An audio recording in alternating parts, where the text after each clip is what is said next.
My name is Lazarus de la Paz, grade 12 students from PSIT. And today I will be presenting the topic about depression. So what is depression? Depression is a common and serious medical illness that negatively affects how you feel, the way you think, and how you act. Fortunately, it is also treatable by taking medicine that can help to avoid having depression. Depression causes feelings of sadness or a loss of interest in activities once enjoyed. It can lead to a variety of emotional and physical problems and can decrease person's ability to function at work and at home. Depression is a disorder that affects over 10% of the world population, but we as a society know little about it. Stereotypes tell us that depressed people are weak. It can be difficult to understand depression because it's invisible. It's a disorder defined by thoughts, behaviors, and feelings rather than obvious symptoms like vomiting, rashes, or fever.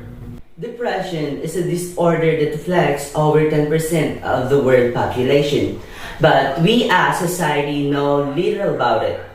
Stereotypes tell us that depressed people are weak. It can be difficult to understand depression because it is invisible.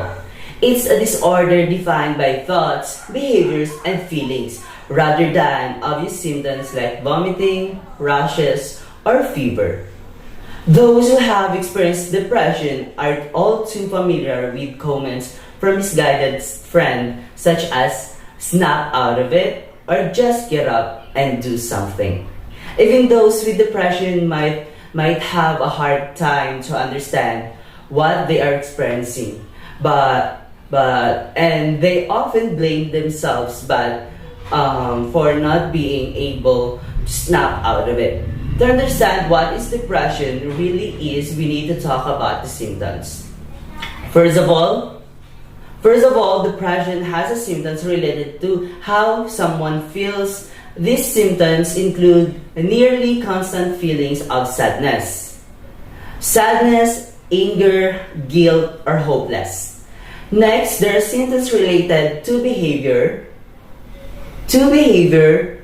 They include social withdrawal, a lack of energy, low motivation, poor concentration, sleep problems, or significant changes in appetite. Finally, symptoms related to thoughts include poor self-esteem, thoughts of suicide, and loss of interest in regular activities. Symptoms of depression must last at least 1 week and they are often cyclical. This means the symptoms can come or go a period of months or a year. A person who experiences depression once is likely to have a full episode. It can be difficult to think of these thoughts, feelings, and behaviors as symptoms. To many of us, they can seem like decisions. It can seem like someone who is depressed has decided to be lazy and sleep all day. Or they have decided to stop spending time with friends because they have a bad attitude. And I know that this century all of us feels depression. Because of this pandemic, a lot of people feel lonely and sad. Because we follow the rules to avoid spreading virus like social distancing, stop shaking hands, kissing, and hugs.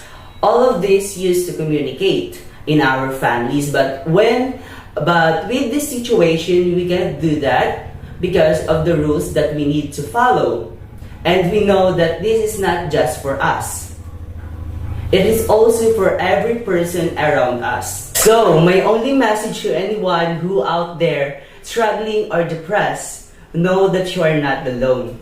There is other people going through what are you going through too. And maybe right now you might be feeling there is no way out, and you might be feeling like your only way out is to end it all.